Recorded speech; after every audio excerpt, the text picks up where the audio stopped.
Welcome, everyone. Happy Thursday here at Planetary Health First, Mars Next. And my name is Michael Mann. I'm your host today. And what I'm doing when I'm not doing this, I am in talent acquisition, executive search, managing director at DeSanti. And we work hard so you don't have to work hard finding that talent, which isn't easy. Anyway, we have talent here to my right, to my left, depending on your angle. Dr. Ryan Grant is our special guest. Everything after his name except for secret agent, but he's a secret agent, so he can't put that on his resume. Super excited that he's here today, that he had a little bit of window of time to come today. And so he is a neurosurgeon, an investor, healthcare startup. I think he's got an MBA and all these other credentials after his name, but seriously an entrepreneur, which you don't really see much, a successful entrepreneur as a doctor, clinician, and a neuroscientist. So that is in itself amazing. So Dr. Grant, so good you're here. If you could share with the audience a little bit more about yourself. Yeah, no, thanks for having me, and hopefully everybody can hear me well. Neurosurgeon by background, as you described. I spent time at Yale University and then got recruited to Geisinger Medical Center based in Pennsylvania to be their scoliosis neurosurgeon on the spine side, and then also was recruited to work to participate in their Centers of Excellence self-insured employer program. Prior to this, built other companies in the staffing space, medical device development. Decided during the pandemic that we operate way too much as a society, back, neck, hip, knee, shoulder, and wanted to start over and build a new offering from scratch. So I actually shut my practice down to focus on the musculoskeletal orthopedic sector full time. And here we are. Wow. I think that's awesome to hear as a surgeon that you're doing a company that does everything they can to not do surgery, I guess. Tell me how you got into tell me how that evolved to where you are with Vori Health. Yeah, so the premise being low back pain is still the number one cause of global disability, even during post-pandemic. For years, lived with disability. World Health Organization, U.S. government will report those statistics. You'll find that to be the same in Canada, Europe, United States, Singapore, Australia, everybody we have data on. And it's usually the top spend on most of the self-insured Fortune 500 employers and beyond. It's usually a top spend for most health plans. It's been published ad nauseum in the academic medical literature, Harvard Business Review in 2019, Vox, New York Times, Wall Street Journal. Average United States health system does 25 to 50% inappropriate, non-evidence-based back surgery every day, about 25% inappropriate knee replacements, and about 10 to 15% non-evidence-based hip replacements. We could spend a whole semester of how we got here since the war, but baked into Western society, the standard of care for musculoskeletal, particularly spine, is to not do the right care. This was recently audited by a variety of academic journals during the pandemic, and most people with back pain in the United States get the wrong care. It's not very sobering when you think about that. And this is done all from our top U.S. news system hospitals all the way down. Nobody's trying to be malicious. This has evolved over many, many decades. And what you see is a phenomenon of hospital systems really can't make a margin, meaning money, practicing medicine the way they've been structured since the 50s and 60s. And what I mean by that is during the pandemic, elective surgery, which is mostly spine, some cardiac procedures, was off or at a lower volume. You fill a hospital up full of medicine patients. Most of them were insured with COVID, ICUs. Hospital systems were building makeshift hospitals in the parking lot to take care of people in the pandemic, and were not able to make money. Actually, a lot of them took losses and had to beg the U.S. government for money. Mayo Clinic took a $900 million loss. Geisinger took a $300 million loss. This was a systemic problem. And most health systems, their bottom line is fed from either oncology, elective surgery, which is usually a lot of musculoskeletal orthopedics. And these business models have been set up by people's predecessors. So this is not to blame anybody. This is just the state of affairs. And so what you see happening is health systems are a classic case of what's called the innovator's dilemma. They have business models that they're stuck in. They live off fee-for-service facility fee revenue, which is most of a back, neck, hip, knee, shoulder surgery is a facility fee. 80% of the funds go to a site of care service. And if you don't have a lot of surgeries coming in, it's really hard for a hospital to make ends meet. And so they're very much stuck in terms of, well, how do I move to value-based care? How do we do the right thing? I don't know any hospital system that wouldn't agree we should do the right thing. But at the end of the day, how do you stay solvent? And so I left the academic system world because I think it's very difficult to innovate without sort of rebuilding, to build sort of a health offering from scratch that follows evidence-based medicine, drives down inappropriate surgery, gets people better, builds out an integrated practice unit, follows what you would find in New England Journal of Medicine. I did not think I could do that well inside a health system, given the what I just described, which is the normal state of affairs. Wow, I'm inspired. I hope our guests are inspired. If you're listening or not, or just viewing, please feel free to make a comment, ask a question. I mean, my gosh, it's really rare to have someone that is so educated and experienced as a clinician, a physician, a surgeon, MBA, entrepreneur, successful serial entrepreneur, investor that knows healthcare. My gosh, I felt like I had an economist worldview, economist on healthcare, on just explaining that. So please ask some questions. We'd love to have your involvement and your engagement. My thought is I would love to know who is the first pickup with Vori Health? Like when you got your first customers, like who were the ones that like really saw the value? Was it in the employer space? Tell me how that kind of ticked up. Yeah, it's the people who pay for it. So it's really the health plans, some of the blues, some of the other health plans, self-insured employers. For those who don't know what that means, employer who's paying their own bills for their health care on their own, out of their own bottom line. And so people who are paying for the healthcare, because it tends to be a top expense for most health plans and most of the self-insured employers. Another thing trying to solve for is, I'll be the first to admit, like I trained at University of Pennsylvania and Yale Medical School, Yale University, and then got moved and then did a fellowship in spine training. I have no formal training in non-operative conservative spine at all. I was never taught non-operative conservative spine. That's pretty common in the surgical world. It's not well known by most of the public. And usually the first physician specialist in the musculoskeletal ortho world is a surgeon.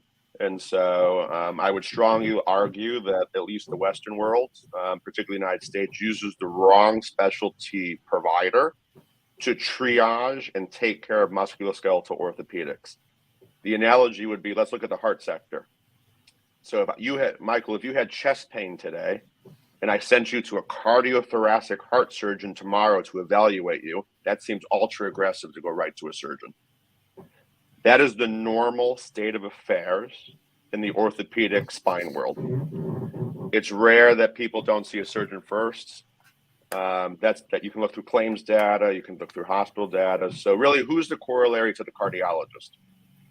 Because the cardiothoracic surgeons are not trained in basic cardiology. And if you ask a heart surgeon or an interventional cardiologist to triage chest pain, you're going to see a rise of procedures. There are some statistics out there. If you end up in my office, the surgeon's office first, you are 7 times more likely to have surgery. Not a bad person. I'm not a bad person. I don't think my colleagues are bad people. It's all we know. Mm-hmm. And so the corollary to the cardiologist in the musculoskeletal orthopedic world is physical medicine rehabilitation, non-operative sports medicine. They are rarely used for triage across the world. We're too addicted to surgical revenue, too addicted to models of the past, and so surgeons maintain the triage. I'm not anti-surgery. Vori refers about 2.5% of its patients to awesome surgeons. We're just addicted to surgery. It's like alcohol. It needs to be used responsibly, and it is not across the United States. And so if we really want to curb costs, if we really want to do the right thing, really what's fundamentally broken is the care model's broken. The referral patterns are broken. We send people to the wrong providers to start. We don't practice evidence-based medicine. And so to fix all of that, the only way I could solve for it was to completely start over and build from scratch. I like that. I feel like earlier before we went live, you were talking a little bit about value-based care. I know that's a buzzword, a lot of boo-hoo in it, a lot of no, we haven't seen it. It's still 97% fee for service. But would you like to discuss a little bit? I feel like everything you're talking about is really leaning towards value-based care. Yeah, absolutely. It's more recently that the healthcare world has shifted from pay for volume versus pay for value. It's a huge buzzword. It gets into the devil's in the details of what does value actually mean. Most value-based contracts in the United States are still fee-for-service based. So I'm not sure I would qualify a fee-for-service contract with a quality bonus as really value-based care. It depends on the individual structure. But regardless of the economic model, I'm thoroughly not convinced that the fee-for-service world is what drives day-to-day choices at the individual provider level at large. I think the incentives is what helped very much drive to where we are today in terms of chaos. But how did me, Dr. Grant, learn how to do an L4-5 spine fusion, and who should I do it on and how? How my mentors taught me to over 10 years, how I was trained to do it. And at the individual provider level, we're creatures of our education. Most people don't change or challenge how they were taught, college, post-college, post-doctorate. We're creatures of being. Do you put your coat on right arm first or left arm first? You'd probably do it the same way since you did as a kid. I had to think about that. And so on a Tuesday at 8 a.m., when I see a patient in clinic, when I'm in the academic system, how I choose to operate on somebody doesn't matter if I pay in shells or Bitcoin or upside downside risk or capitation or fee for service. I'm going to operate on Nancy like my mentors taught me to. And so now, if the average health system does over 25% grade line, non-evidence-based inappropriate surgery based on the academic literature, how do you think all of us surgeons come out? None of us are trying. No one's trying to be malicious. Mm-hmm. But then every single surgeon who comes out of a residency fellowship practices that same way, because the same systems who do that over the last many decades pump out all of the new surgeons, and it just continues the process where we're none the wiser in terms of what our mentors teaching us evidence-based makes sense, does it follow the literature? Mm-hmm. And they probably don't know that from the previous generation also may not make sense, but we built a system and here's where we are. So if we want to fix it or make it better, I call it looking at the brutal facts in the mirror. And how do you want to actually solve for that? So on the value-based care side, I think there's great things to do on the self-insured employer and health plan side to really curb some cost. The health system's a little bit more challenging because the systems are built on fee-for-service facility fee revenue. So I think in a stepwise approach so that you don't make them insolvent is you transition or add value-based care contracts in some parts of their demographics, so there can be a slow stepwise transition. If you ask a health system to go for fee-for-service facility fee revenue to immediately value-based care and drive down 50% of their surgeries, most of the health systems are insolvent and will shut down. And so it has to be done in a controlled manner, just given what we've set up as a society over many, many decades. And so you just have to think through that of how do we pull the human race forward? How do we do the right thing for patients? How do we do the right thing for society? How do we lower costs? And how do we not hurt people at the same time, if that makes sense? And easier said than done. And so that's what to think about.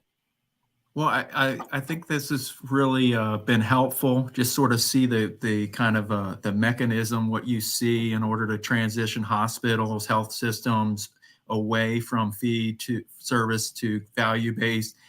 I would like to segue into something else. The fact that you've been a serial entrepreneur, you've had different startups, leadership. I know that's a big component of what you see. You're inspired by the right team. Nothing is impossible with that right team. Tell me a little bit about that and what that's like to create the right team when you're a startup founder and investor.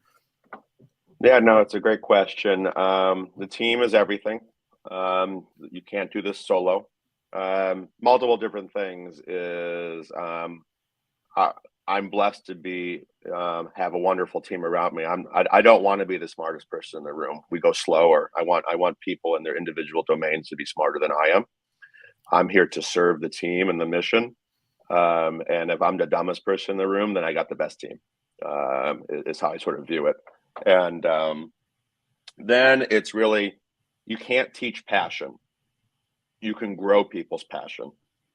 Changing and challenging the status quo is extremely difficult, very time consuming, very capital intensive. You have a lot of stakeholders who don't want you to succeed. You have some stakeholders who do. You have some stakeholders who prefer the status quo. Please stop poking at us.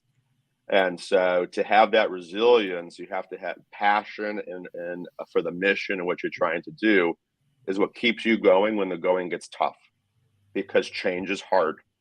And then thinking through, you also have to be willing to step on some toes.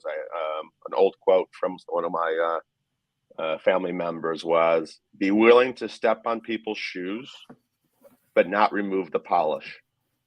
So how do you rock the boat, step on people's toes to think differently? You will ruffle some feathers, but do not burn bridges while you do that. If you want to bring change, iterative changes, they're not going to pull the human race forward, but you can do it in a way that doesn't alienate people. But you will rock the boat, and you have to be willing to know that there'll be some people that are upset by the change you're bringing. But the way we think about it is, if it's ethical, if it pulls the human race forward, and it's the right thing, regardless if it upsets some people, that's the cost of bringing change and pulling the human race forward. And so I really view it as a mindset.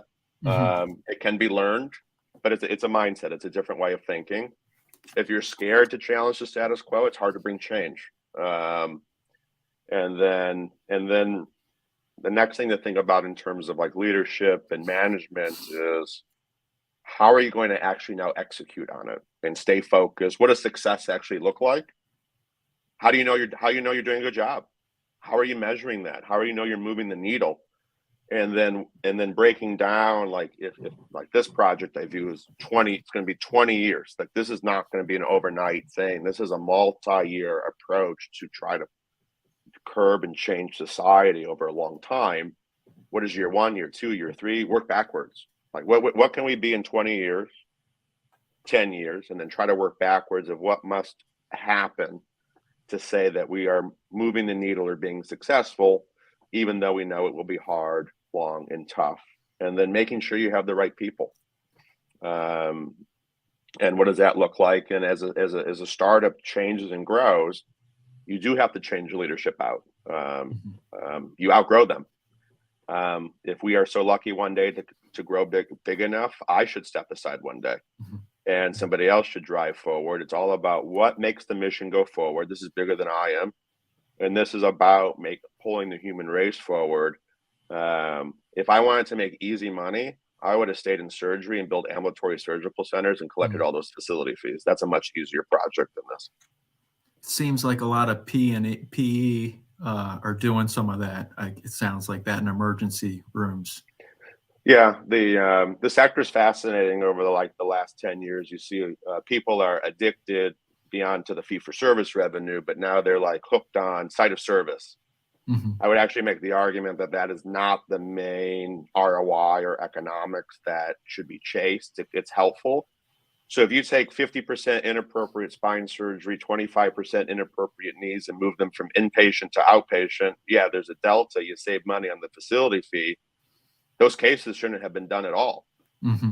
And the number one predictor of having surgery in the United States for your back is you have an MRI. And so if you're over 30, we're finding arthritis in all your joints. It gets worse every year. Everybody gets bone spurs and stenosis, just like we all get gray hair and wrinkles. It doesn't necessarily mean to need to do anything about it. And so also just spending time with patients about, is surgery a necessity or an option? It can be great. I had a very busy practice, minimally invasive and redo surgery and T2 to the pelvis, big scoliosis surgeries. I do miss operating from time to time, but this is really just too big not to cake. But the point of that being is you see society growing access, so improving access to outpatient surgery and imaging, but nobody's dealt with the care model. So you've given people easier access to a broken care model. So you're actually seeing costs rise when you do a unit economic analysis, because you made it easier for society to consume these services that are still, no one's dealt with the inappropriate levels of surgery. And so nothing's really changed. And we see a 35% increase in MRI utilization because of the outpatient sites of service, which then fuels more surgery. And this has been studied and published on ad nauseum. And so not many people really trying to tackle that. Well, Dr. Grant, this is awesome. I have one bizarre question. At what age did you know you were going to be a neurosurgeon? 9 or 10? I think it was younger. My parents showed me something from elementary school where I was fascinated by the brain and spine and wrote, I really want to do this, and was fascinated by medical shows, the anatomy, the science behind it. And so I did pursue that childhood dream. And then view my current thing as using that knowledge of being on the front lines, working in different academic systems, been on the insurance side, been on the startup side, been on the provider side, been in value-based care and fee for service, been on the economic side, been understanding how the primary care providers work. What are their pain points, both in Medicare, Medicare Advantage, commercial? What are the surgeons' pain points? What are the physical therapists' pain points? What are the chiropractors' pain points? And then how do you put all of that together? So I do feel blessed to be cross-pollinated by all of those different things. Now, the amount of training it took to get here was quite a bit, but all of those different experiences have really changed my viewpoint about everybody has a different vantage point. Everybody has a different pain point. How do you try to solve for all of it in a stepwise approach that also pulls society forward is how I think about it. I feel like we're talking to not only, we need to add one visionary, a data-driven visionary. I just hear everything you're doing is all led by vision and data, and I'm really impressed with your approach, and I'm just so glad everyone is able to be here and hear what you're saying and discussing. We have a question kind of going back to value-based care from Emily Sine. She's an MD. She's a has an MPH, and her question is, "What is the fastest way to get away from fee for service?" I know you were discussing a little bit of that, but if you would just add a little bit to that. Yeah, absolutely. So some of that will come from legislators. So particularly Centers of Medicare, most of the health plans tend to follow in the footsteps of what CMS ends up doing. So you do see, like 20 years ago, value-based care was nothing, not that talked about a bit, but nothing of tons of substance. And then you had on the primary care provider side, people first start to come in like an IR Health, now known as One Medical Seniors, and then an Oak Street Health, and people really trying to start to solve for more value-based care or PCP capitation on the Medicare Advantage side. And then people started to concentrate on specialty care. Like, what are the biggest cost buckets that are just going to bankrupt the health plans or self-insured employer or just society? And people, like, in essence, follow in the footsteps of what happened to like Silicon Valley Bank, where you just like really quickly just tip over and gone. And so that moved into like the kidney realm. So you see things coming out of CMS on the kidney side, and see a rise of kidney companies, Strive Health, Monogram Health, Somatis, etc. And then the other big cost center is musculoskeletal oncology. So some of those will start to come through CMS or better supporting of primary care who already have risk carved out to them. So you'll see at least the current Biden administration and Centers of Medicare, if you read what's publicly online, big push of how do the specialists better support the accountable care organizations or the primary care providers is the current working thesis, particularly the big cost centers. So how does an Oak Street get better supported by kidney, musculoskeletal oncology, how does like an Agilon or Alliday, these aggregators, get better supported by specialty cares where things are currently on the thesis, at least from the government level. On the individual fee-for-service basis, those are also discussions directly with your health plans. There's a rise in the virtual health world of more and more health plans setting up virtual first programs. Those are almost always married to benefit design. The number one barrier to access to at least specialty care or at least primary care, one of the big barriers, particularly in the setting of medical inflation, is the copay. This has been studied ad nauseum by United, Optum, American Physical Therapy Association. Huge drop off of using evidence-based appropriate care because the copay is just too expensive for the average family member who makes $40,000 a year. And so blending those programs with health plans about where can you waive copays greatly increases utilization of appropriate care benefit design. And then on the self-insured employer side, they usually move a little bit faster than the health plan in terms of driving different types of uptake of different programs. It's more rare that a self-insured employer that will do a true value-based care arrangement because you're usually selling to human resources or heads of people. And so, but most of the TPAs, the third-party administrators for most of the self-insured employers, tends to be a traditional BUCA, Blue Cross, United, Cigna, Aetna, Humana. And so all of those different health plans trying to grow their ASO only book. But in parallel, as the country shifts, those health plans also trying to do more sophisticated things in Medicare Advantage, but then also pull that into the commercial side. So it's really the providers working in partnership with the health plans, which has not always been the best relationship in the past. It's been more of an antagonistic relationship. So those providers who want to reach out to the health plans and the health plans to the providers, you can do some pretty magical stuff if the two parties start to come together and work together, actually more often versus being adversarial with each other in some markets. Oh, wow. That was a whole dissertation on so many points and facets to get this fee-for-service kind of in gear and moving to value-based care. On a lighter side, I just would love, before we go to our second act, I would, God bless you. I would love to ask you, what do you do when you're not like doing all these things? Like what, like leisure, do you have something where you recharge or downtime? Is there something that you find purpose what do you do? That's a great question. I don't know how to turn my brain off yet, so haven't figured that one out. But I do a lot of reading, particularly late in the evenings, or if the airplane doesn't have Wi-Fi and I don't have a paper to write or a proposal to write, then I'll read or listen to an audiobook because I can't access the internet to continue doing some types of things. Love the water. So spend a lot of time by the water. It's where I do a lot of thinking or walking about trying to solve tough problems. I find I make a lot more solutions or be able to work through those things when I walk compared to if I sit. And then trying to do your best to maintain health on your own in terms of exercise, and that can turbocharge you with more energy. But besides that, it's then, given in essence that I'm a workaholic, it's then devoting the remaining time you have to family, friends, and then after that, there's not much time left. So what if I asked you, what is in your Spotify playlist or Pandora or whatever? What is your top like 2 or 3 artists? Well, that's a great question. I do like electronic dance music, so I do like those high energy type musics, and then I do like exploring different cultures. So right now it's like hooked on like a bunch of Latin, Spanish type music, and then that will shift to another culture. Particularly after I travel somewhere, I get all interested in the music, and we'll do a deeper dive. And then as I feel like I've played it too many times, then I'll move on to something else. So yeah.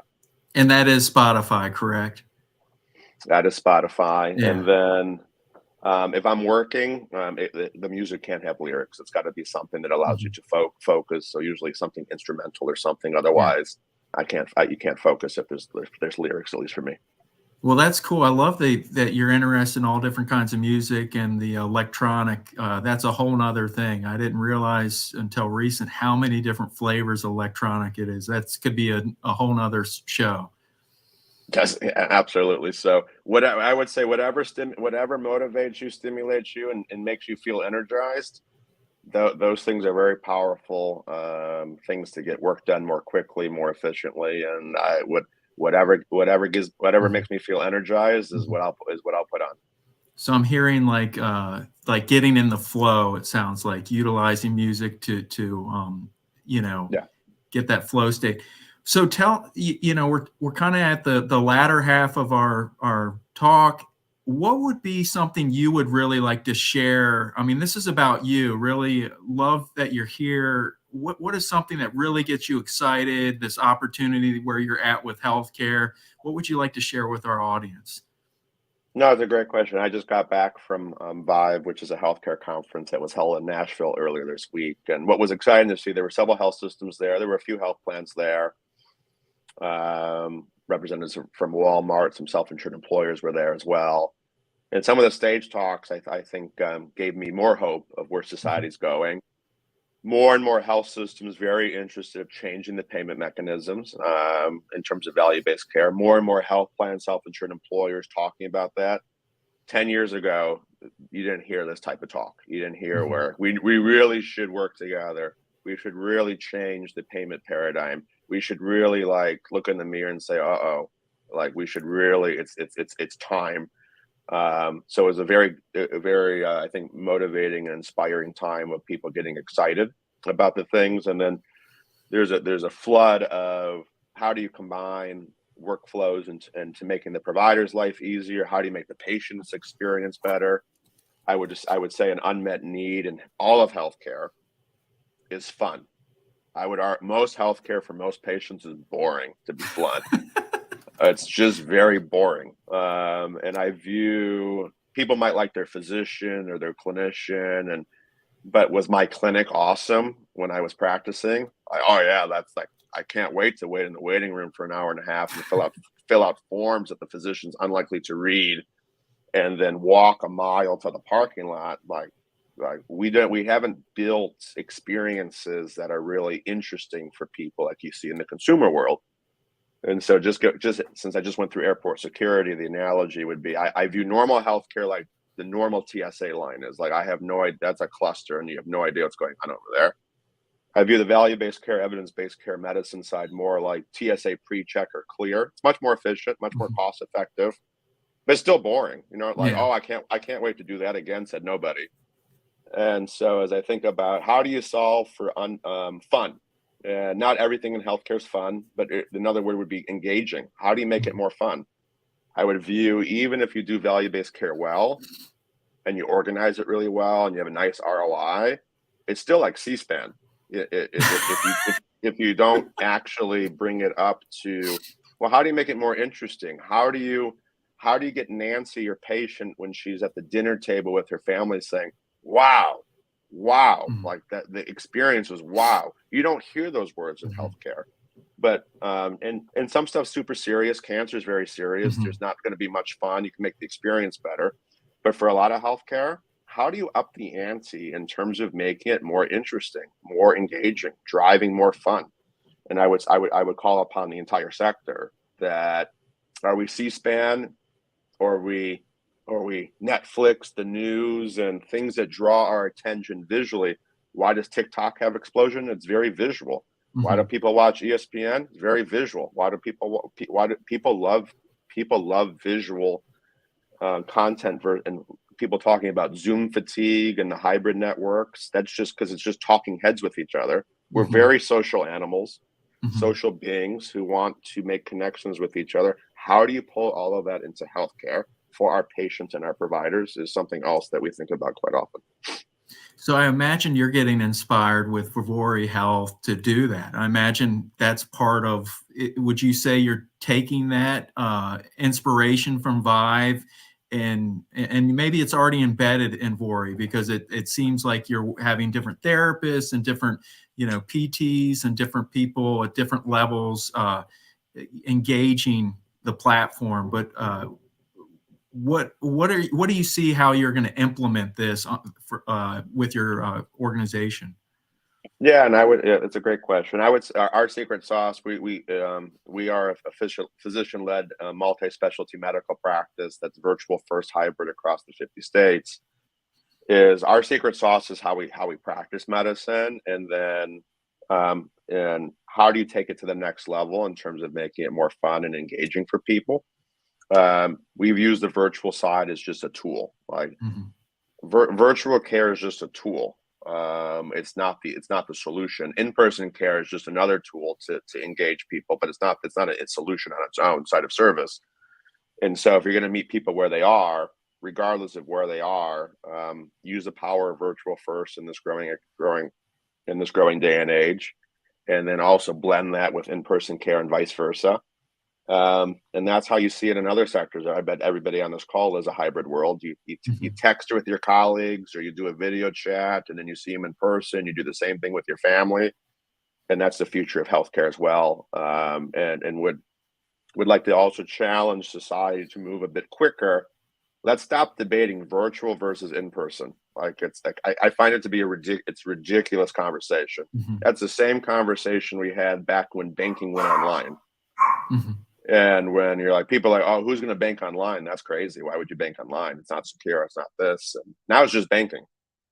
And when Amazon and eBay first came out, people were like, oh my God, you're going to shop online? How crazy. Now it's just shopping. No one asked, did you shop in person or shop online? It's just shopping. And time to really change the conversation. It's just care. And for the in-person providers, one of the biggest resistance to the adoption of virtual care in the United States is the in-person providers. It's the actual clinicians who are the most resistant. This has been studied by McKinsey. There's a nice paper about it.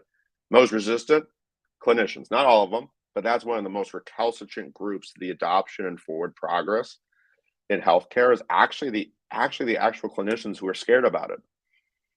And it's not here to replace. It's not here to take people's jobs. It's just care. And so people who don't embrace it and want to be an ostrich and put their head in the sand, I think will lose long term. And so, but it's also virtual. It's not one versus the other. It's just care. And the future is really a mixture of the two modalities at scale. So what do you think? Is it regulatory?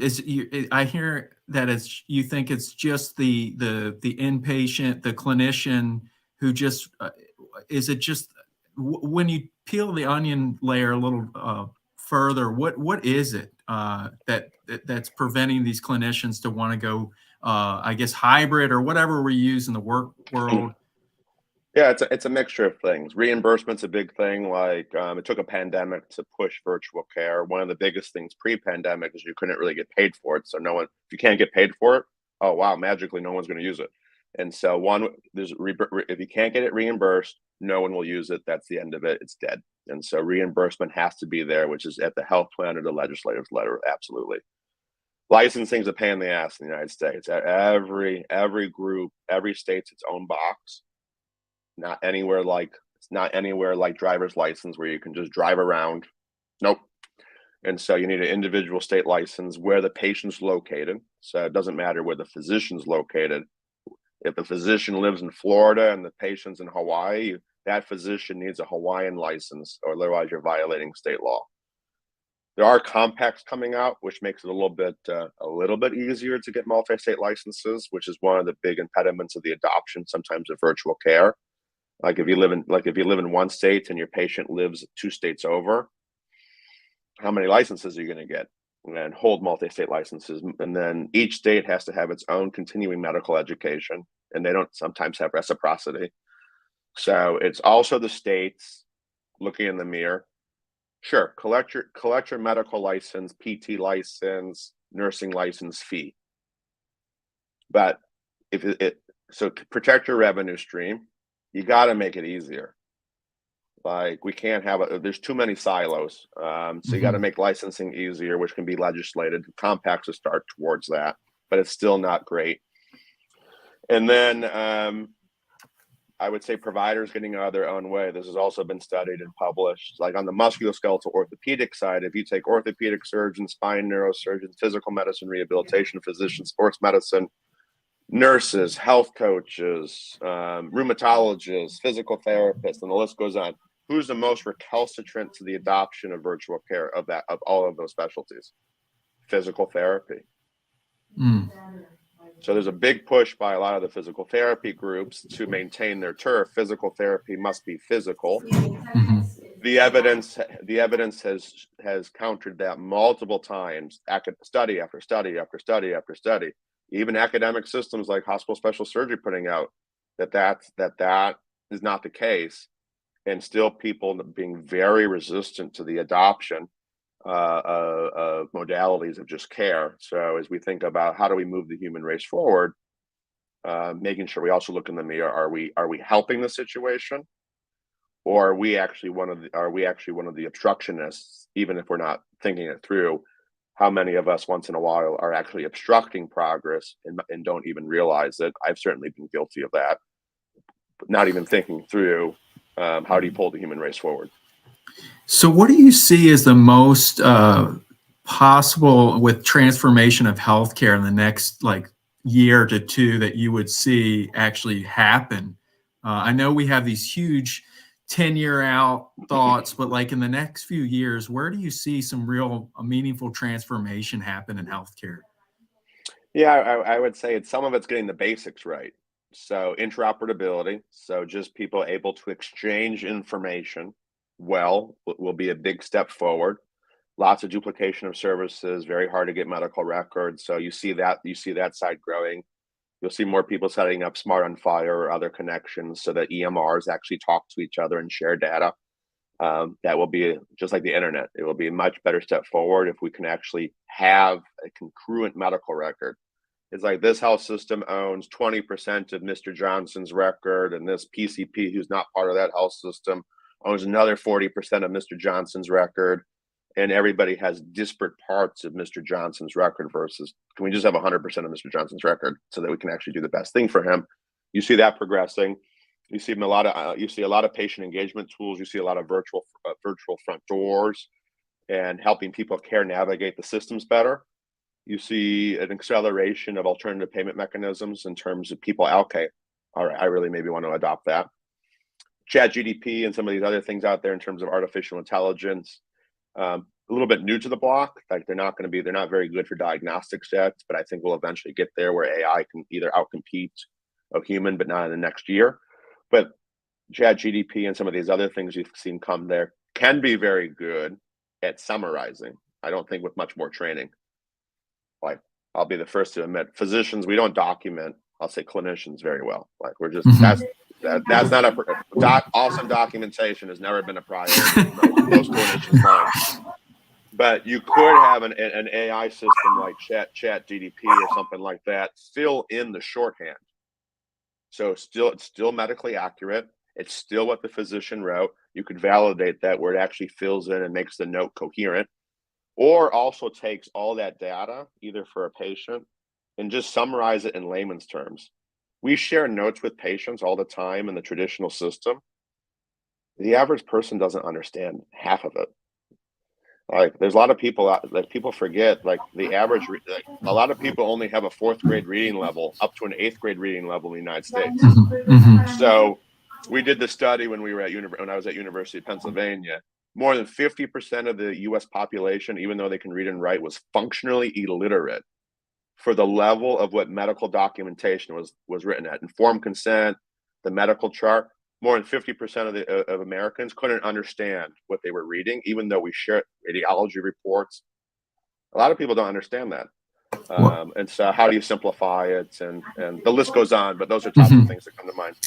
I'm thinking of fun. I think in some sense, unfortunately, or hopefully not intentionally, but I know different bodies or organizations, such as maybe, let's just say, I don't want to pick on anyone, but let's just say attorneys have their own language and you need to do the will or whatever. So I feel like healthcare, of course we need to educate our general population better, but man, the healthcare literacy, what they're giving us to read, Dr. Grant, is just not compelling to be engaging. So I think, Yeah, absolutely. yeah. Absolutely. And then the other things is people, a move towards more people thinking about the patient experience. And but from to the Jeff Bezos mantra, are you customer obsessed? We have not been really to date as a society. We've really built healthcare around physicians, clinicians, health systems, health plans. The patient's always been second tier. When you think about all the tools we built are designed to help those parties, never really been designed to help the patient. So putting the patient back in the front view is exciting. And then also being really cognizant of like when we design things for patients, getting a lot of patient feedback. I've never accessed the health system in a normal way. And a lot of people on this call, I'm not sure, have accessed the health system in a normal way. What do I mean by that? When you had a medical question, if you work for a physician or work with a physician, I'm sure you texted him or her. Or if you work in a hospital, you walk down the hall to ask your colleague a question. That's not how the normal person accesses the health system at all. And so a lot of us listening to this, or anybody who really uses LinkedIn for the most part, usually accesses the health system circumvents the normal system. They talk to a family member, they talk to a friend, they walk down the hall, they email a colleague, they email their chief medical officer at the health plan if they need help navigating the system. Every health system I've ever been part of, if anybody who worked for the health system came in as a patient, even in the chart, VIP, very important person.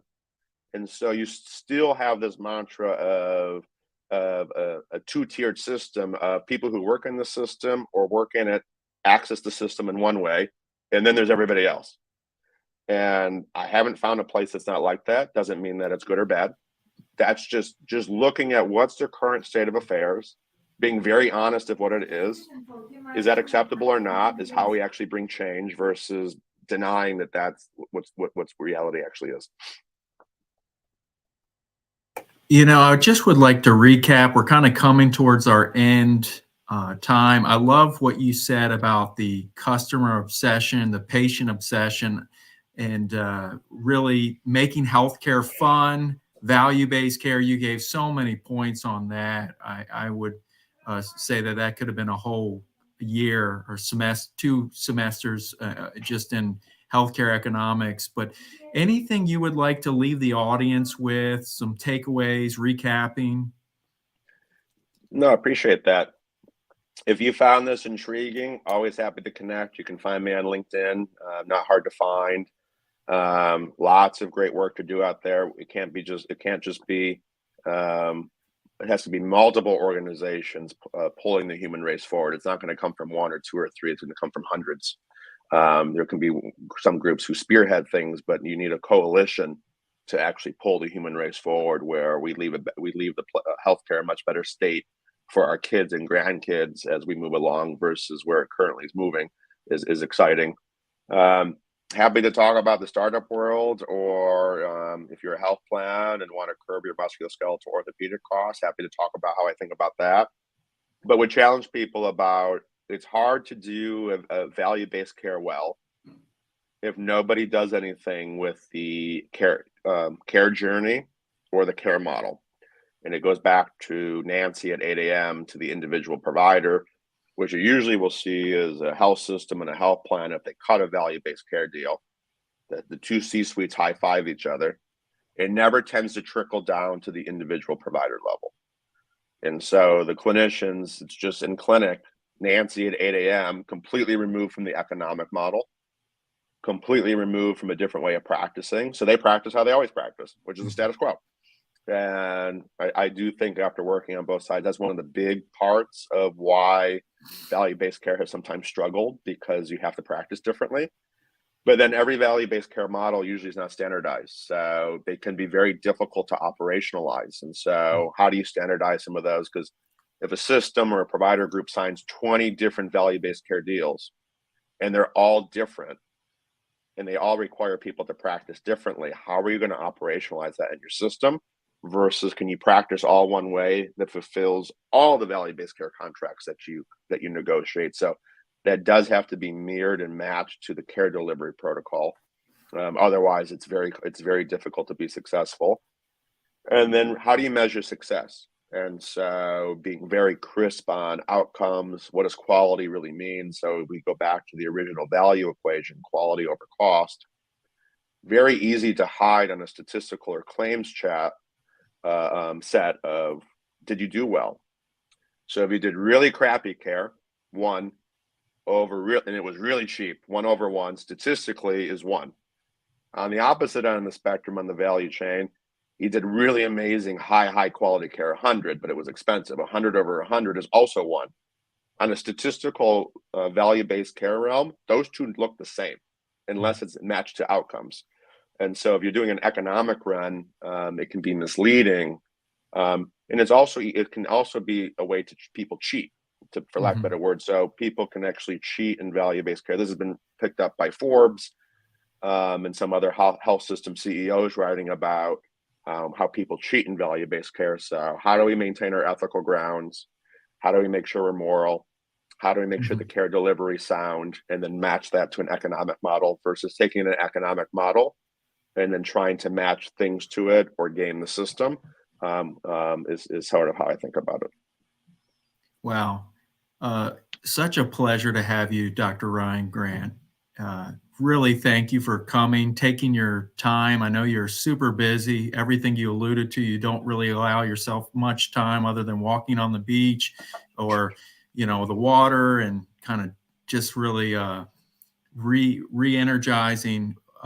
You've definitely given our audience a lot of great talking interest on how to be part of the healthcare transformation. So I really thank you for coming today. Absolutely. Thank you for having me, and happy if any of these topics people want to dive deeper on, you could do a whole semester on just any one of these individual topics. Yeah, that would be great. All right. Well, have an awesome evening, everyone. Thank you so much.